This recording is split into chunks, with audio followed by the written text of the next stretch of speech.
Hi, I'm Mitch, and welcome to the Restoration Road. You know, Proverbs 22:1 reads, "A good name is more desirable than great riches. To be esteemed is better than silver or gold." Today's guest, Bob Wearley, is going to share his journey with you, and I can't help but think of this verse. Bob is more concerned about the condition of his heart before an almighty God and how he relates that heart to others in relationships than he is about the almighty dollar. And you're going to love Bob's stories in working for Howard Hughes when he was the richest man on the planet, and how this verse came to light in Bob's life. I had the unspeakable privilege of encountering Bob when speaking in Marketplace Ministry, and Bob took on the challenge I gave one day, and that was to read a chapter a day in Proverbs that corresponds with the date of the month in order to get the wisdom of God into you every day. And you're going to see how that helped transform Bob's life in ministering to others. Bob, thank you so much for being here today. Thank you. It's my pleasure. You have an amazing story, including being a pilot for Howard Hughes for 9 years. But I want to pick it up with you growing up in Woodburn, Indiana. I was born in 1933, and my father was a mail carrier. And he died in 36. But my uncles and various other people kind of took me under their wing. So in the summertime, I would go out on the farm and drive tractors or horses or whatever, and they made hay. And so I got those values. So you were in school, and I think towards the end of high school would be potentially the Korean conflict was starting. And you probably had some decisions to make for a career, and what did you decide? Well, it didn't take me long to figure out I wanted to go in the Air Force because the draft was getting pretty close. And so when my number was about a month away, a friend of mine and I joined the Air Force. And during the Korean War, they realized they were going to have to lower the standards for requirements for pilot training back to high school like they did in World War II. So I was able to join the pipeline, and it took me a year to get into pilot training. And how long were you with the Air Force? 17 years active, when I got a call from wing commander who got a call from a general that they needed a pilot out in Las Vegas for Howard Hughes, and they wanted to know if I was interested. And my mouth was just watering. I said, that's the kind of job I would want when I get out. Any stories from those 17 years before we get to Howard Hughes that stand out to you on, you've written the book called The Prodigal Pilot. Is there anything there that you can see how maybe God was using it to draw you to himself? 1 minute after midnight, December 31st, 1956, I was one of 3 pilots on a Lockheed Constellation. And it wasn't my turn to be in the co-pilot seat. I was 23 years old. And we were landing in Saudi Arabia, and the weather was perfectly clear while the other lieutenant and I flew the airplane from Tripoli, Libya to Saudi Arabia. And the major come up to take over, and I went back and sat on the crew bunk and talked to the navigator, and thought everything was fine. And I thought, when I hear the landing gear go down, I'll jump up and buckle into one of the crew seats. Well, I woke up out in the desert with a broken back, and the airplane had crashed just 2,000 feet out of the touchdown point. The pilot had misread the altimeter in a dense fog. Oh my! And no one caught it at the time, and all 4 crew members in the front, 2 engineers, 2 pilots were killed. Oh my goodness! And 8 passengers, and the Lord spared my life. And I remember the last thing I did before I closed my eyes because I fell asleep was thank God for a safe trip. Really? My goodness gracious. So do you not remember from the time you fell asleep till the time you woke up on the desert? No.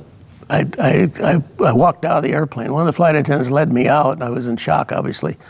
And they laid me down, and I was complaining on my back, and I thought I was going to die, and I was kind of using my Boy Scout days to take stock of my injuries, but got another plan. Well, you get the call through the general about Howard Hughes and you got a decision to make. How did you process that? And was there any kind of an interview? When I went out there, the general interviewed me, and he was a very impressive man, big handshake, and I meekly asked him for a contract, and he said, no. He said, the handshake's just fine. Yes, sir. I knew how to address generals. Yes, sir. 1 year later, the general was no longer there. He had a falling out with his buddy, Bob Mayhew, who was running the Hughes Empire at the time. His son, Peter, had married a girl from Woodburn that was 10 years younger than me. And she used to come into the supermarket where I worked there at Woodburn. I used to kid her, and her brother was one of my Boy Scouts when I was 19 years old and a Scoutmaster. And when this colonel said he hired Bob Wearley out of the Air Force, she said, not the Bob Wearley from Woodburn. Oh, that is hilarious. What a small world. Oh, I've got a few little tidbits in the book like that. It's just, in fact, one of the judges in town nicknamed me Fort Wayne's Forrest Gump. I think you are. We're just getting warmed up. And I said, well, I like chocolates, but I don't understand where you're coming from. Then I realized that all the people that it touched base in my life. One of them in particular was Sis Levine, wife of Jerry Levine, the CNN correspondent, was taken hostage in '84, I think it was, or so, in Lebanon. And while I was flying for Royal Jordanian Airlines, I took off out of JFK one night to Amsterdam, and the chief steward came up and said, there's a lady in first class I'd like to talk to you. And I said, well, and he said she was the wife of the Jerry Levine. So I said, well, I'll be down on the next segment. I'm going to be deadheading and back to Amman, Jordan. I'd just fly the first sector. So I went down and sat with her there in first class, and we had a nice chat. And she was a Episcopal missionary living in Birmingham, and her husband, Jerry, was Jewish, and he was an atheist. And she was going over to do what she could do to affect his release, because Reagan would not negotiate with terrorists. Mm-hmm. And so we had a nice conversation. And one thing she said to me struck me, because at that point, my faith was not really, it got stuck in my throat. I could talk it, but it wasn't in my heart, And it's a good way to say that. And she said, Bob, if Jesus wasn't who he said he was, he had to be a liar or a lunatic. Mm. Of course, that was C.S. Lewis, if I recall. And that has stuck with me, and I've used that in my jail ministry constantly, particularly with the Muslim community, But anyway, I helped her with her luggage, and then when we got through Immigration Customs, we met Latham Bowling, and actually he was from Richmond, Indiana, but I recognized him right away because he had been on CNN News as a Middle East expert, and he was helping her to try to affect Jerry's release. Ironically, while Jerry was being held as a hostage there, she had worked her way up to become a friend of one of the minister's wives in Syria, and she put Jerry's picture all over Damascus or wherever. And so along about Christmas, Jerry started getting a little less, they weren't quite as stringent with him, and they gave him some fruit and different things. And he said he'd like to have a Bible, and they gave him one. Oh, and my. With his intellect, he just said he was 99+% sure there had to be a spring being. But when he got the Bible, he became a born-again Christian, and he couldn't wait to tell his beloved sis that he became a Christian. Well, his bandages were loose, and he managed to get away, and he was on the second floor, and he didn't have any shoes, but he jumped out the window onto a roof, started running, and he saw some Syrian army guys, and he ducked under a truck, and they pulled him out and started laughing because they recognized him. Mm-hmm. Well, 3 o'clock in the morning, she got a call that Jerry was released. So now, maybe fast forward to my wife and I driving to Florida, and I know they're in Birmingham, so I found them in Birmingham, called and said, hey, let's have lunch. So we stopped and had lunch with them and renewed our friendship. And what a story! And Jerry became a peacekeeper. She teaches in Jerusalem. She teaches universities and schools how to teach nonviolence. Wow! And Jerry is a peacekeeper. Well, let's rewind back to Howard Hughes. So you get the job. You're never really interviewed by him, I take it. Oh, no. And then do you ever see him in those 9 years? Nope. Is that something or what? No kidding. Well, that's the interesting. The first thing people ask me, did you ever see Howard Hughes? And I always tell them no, and I never flew him. And he was a super recluse when I worked for him those 9 years. What era was that? 69 to 78. Okay. He decided he wanted to fly over in England. And some of the aides wanted me to fly with him because there was a lot of politics going on there. And my boss, Jack Reel, who was Hughes's aeronautical engineer confident, and he was making arrangements for him to fly. And I said, I told the aides, I said, look, I don't want to fly with him. I said, I don't know all the gee whiz stuff, the questions he'll ask, like an aeronautical engineer. And besides that, he's going to be flying a turboprop airplane, which was built by Hawker Siddeley, and I don't have any turboprop experience. And so I said, your best bet is to get an aeronautical engineer from Hawker Siddeley, which they did, Tony Blackman. And Tony flew with him. What do you think happened with Howard Hughes, that he went from this flamboyant, wealthiest guy in the United States, maybe the world, to a recluse? Do you have any idea from all the conversations you had? Well, there's a book called Howard Hughes, and written by two investigative reporters for the Philadelphia Inquirer.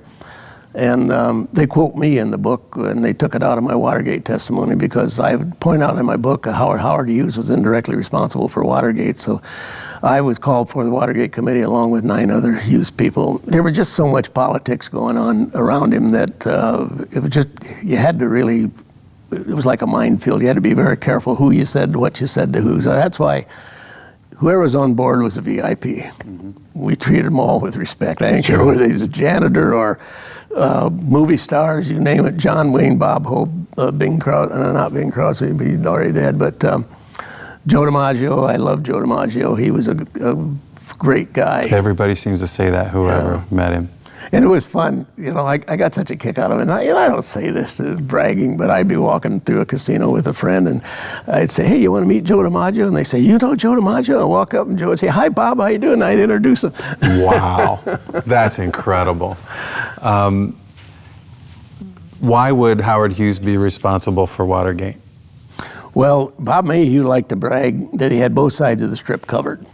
And on the west side at the Frontier Hotel, Dick Danner was the manager. And Dick Danner had been the city manager for Miami and put together Nixon's campaign in southern Florida or something.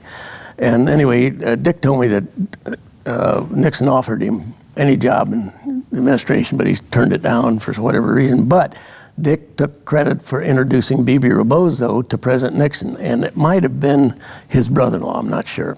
But at any rate, so he had a good relationship with Bebe Rebozo. On the other side, the other side of the strip, in the Sands Hotel, Larry O'Brien, who was chairman of the Democratic Party, was on the payroll as a consultant, so he had both sides covered. And of course, one of the reasons Hughes was very upset about the underground nuclear testing, afraid they were going to shake up the foundations of his hotels. And I remember distinctly conversations going on board the airplane about trying to get Bebe Rebozo to talk to the president about the underground testing. But the Hughes organization loaned Donald Nixon a couple $100,000, and Donald Nixon wanted to start a chain of Nixon burgers in Southern California.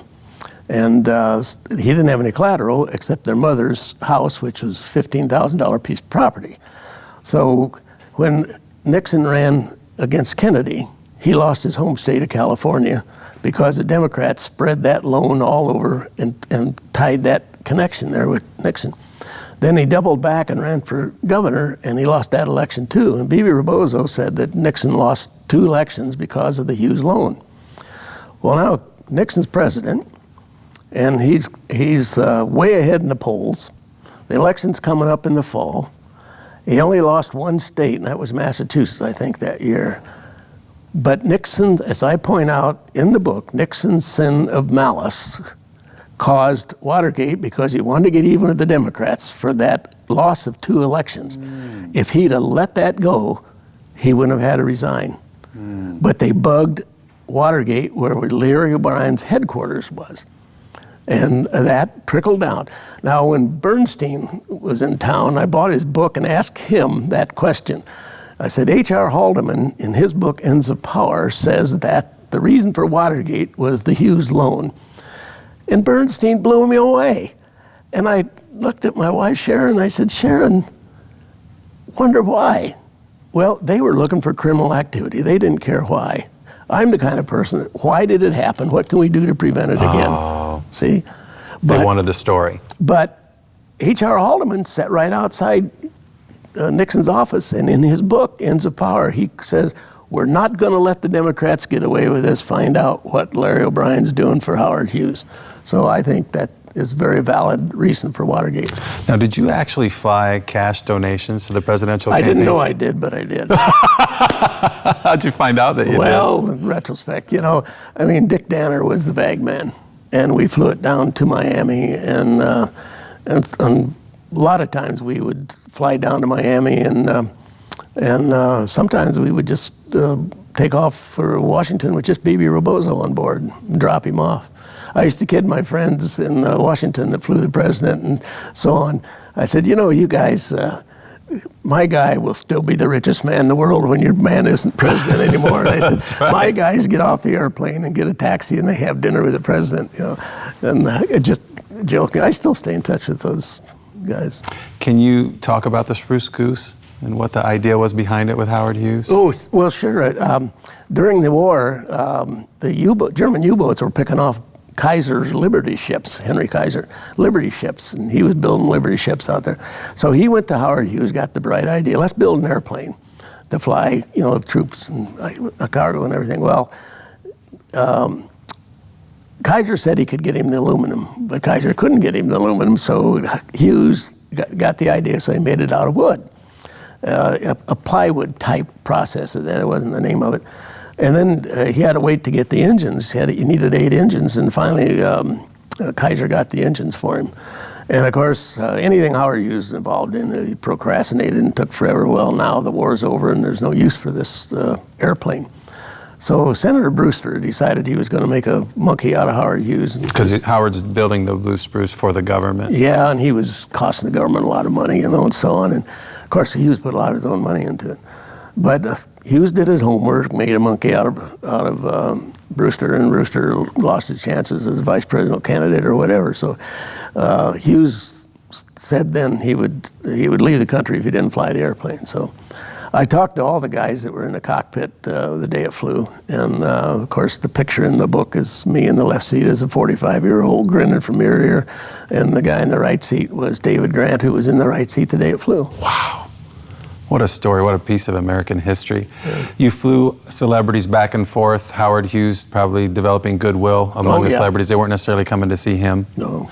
Do you have a story from flying a celebrity that stands out in your mind? Well, several interesting things. One was we flew Bob Hope into South Bend for some event at Notre Dame, and I didn't fly the trip. I assigned that to a couple other pilots. And back then I had 2 phones in my house. We didn't have walkie-talkie and all that stuff, cell phones, but I had 2 phones, one for my daughters and one from the business. Anyway, I got a frantic call from the head of the Hughes Entertainment, and he said, Bob, where's that airplane? He said, the Hope Entourage can't find it. So I immediately called the South Bend Tower, and they had turned out the lights after the last flight of the day on the ramp, and the Hughes entourage was trying to find the airplane. So they turned the lights on, and they saw the airplane. I said, Walter Kane was his name. I said, Walter, everything's cool, So I just dismissed that. Well, then one time I was flying Bob Goulet from after his midnight show to Philadelphia for some reason, and I asked Bob Goulet, there was some extra seats. I said, you mind if I take my wife and daughters? And he said, no, that'd be fine. So I put my wife and daughters on board, and I said, I got to refuel anyway, so Fort Wayne's halfway, and so we landed at Fort Wayne here, and the parents picked up the girls and my wife and took them to church out at Woodburn. And coming into Fort Wayne, one of the controllers said, "Is this Bob Hope's airplane?" And I looked over at Warren, my co-pilot, and I said, "Wonder where they're getting that." And then it dawned on me that they probably remembered the tail number of the airplane as Hughes's airplane when I made that call to South Bend. Sure. And I just looked at it and said, "No, tell them it's Howard Hughes' airplane." I said, "Blow their mind." We didn't do it. You had also John Wayne, Dean Martin, Sammy Davis Jr. Yeah. You had on the plane. How about anybody else that you flew? Wayne Newton, we flew quite a bit, you know. He's a nice guy. He's a car collector. So what comes to your title is Prodigal Pilot. At what point do you decide it's time to leave Howard Hughes? And then how's that fit into your journey with God? Well, Hughes died, and we started selling off his toys, and there wasn't any real future there. And because of my contacts, I had interviews with some pretty nice companies, Johnson & Johnson and some others. But one of my friends that was Spiro Agnew's pilot was flying for Japan Airlines, and he flew into San Francisco one evening, and I happened to be in the office, and he called me, and he said, "Bob, why don't you come to Singapore?" He said, "I'm going down to Singapore." He said, "They're getting more 747s. And he said, "You got a 707 rating, don't you?" And I said, "Yeah." And he said, "Well, they're hiring 707 pilots." So I got an application, and they hired me on the spot with no interview, nothing. But I wouldn't sign the contract unless I had an interview and passed a physical. I was smart enough to figure that out. You know, I didn't want to get over there and flunk a physical. So I went over there for 5 years, and that's when my first wife became terminally ill. And our marriage was really on the rocks at that point. And we'd fallen away, you know, from the Word. We weren't going to church, and party. And I just, back of my mind, this isn't right, you know. And when she became terminally ill, I said, "Okay, that's it. We're going home, and we're going to get another opinion."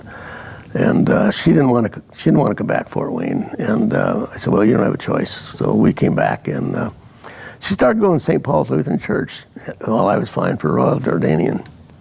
And so I started going back to church again, and the pastor finally conned me into going on outreach with him. And we started using D. James Kennedy dialogue evangelism.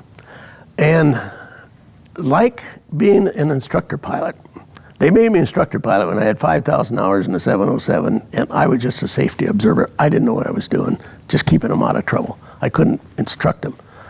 But I had an opportunity to go to the U.S. Air Force Instrument Pilot Instructor School, the PhD of Instrument Piloting. Well, I got done with that school, and I knew how to instruct. Same way when you present the gospel. You sit in someone's living room, you better know what you're talking about. Yeah. You've got to read the people. You can't preach to them. You know, you only pray with them if they will allow you to. And man, God got a hold of me. And it was just the best feeling. And my wife, I was able to do what I had to do to take care of her for 10 years through her terminal illness. And after she died, God blessed me with a great lady with an extended family, and got back into the company and my company, and got it back financially sound and built a building. And then I got into the jail ministry, and that's my passion. And God has blessed me so much. I'm 82 years old. I'm healthier than I was 45. My goodness. You have more hair than a 40-some-year-old over here. That is terrific. But it's so gratifying to be back in Fort Wayne and part of the community. Just sitting talking to you, meeting people. Yeah. You know. And you were president of the aviation board for Fort Wayne International Airport? I was on the board of Fort Wayne Allen County Airport Authority. Then I took the marketing position and took my new wife, and we traveled all over the world putting Fort Wayne on the map. That's beautiful. I had people in trade shows say, "Bob, if I ever hear you say you got a 12,000-foot runway." Now, just describe what it's like in your prison ministry. What's a day like when you go visit? Well, I just got out of jail today. I help out with substance abuse. And the lady that teaches it, there's 30 chaps in there, and she needs a male in there, and it gives me a chance one-on-one. And then we take the book card into the cell blocks. And usually I like to do it on a Saturday and Sunday because they give you more time. But they're like sponges. They, you know, the whole saying about jailhouse conversion. Yeah. They're serious. But they don't have any support group when they get out. They're usually at the end of themselves at that point, Yep. and they're ready. But when they get out, and Byron Johnson from Baylor University wrote a book, More God, Less Crime, and I brought him here a couple years ago. In fact, Chuck Serbeck and Sweetwater gave us the auditorium where he did book signings and so on. And I got to know Byron. He had 30 years of measurable data on how More God, Less Crime. So Mick Lamont, who farms half of East Allen County, he's been in the jail ministry for 15 plus years. He brought us together and said, what can we do? These guys are just, you know, they don't have anyone. So we formed Faith-Based Mentoring Ministry, and every Monday night we have a meal and mentoring, and we are up to about 30 people now. Wow. But now we're working with the commissioners to get the Kelly House to see if we can't do a Delancey Street type of a house there where the mentors, there's no staff, the residents mentor themselves, but ours will be faith-based. Delancey isn't faith-based. It won't be denominational because we all got the same goal, is to bring the gospel to them and help them.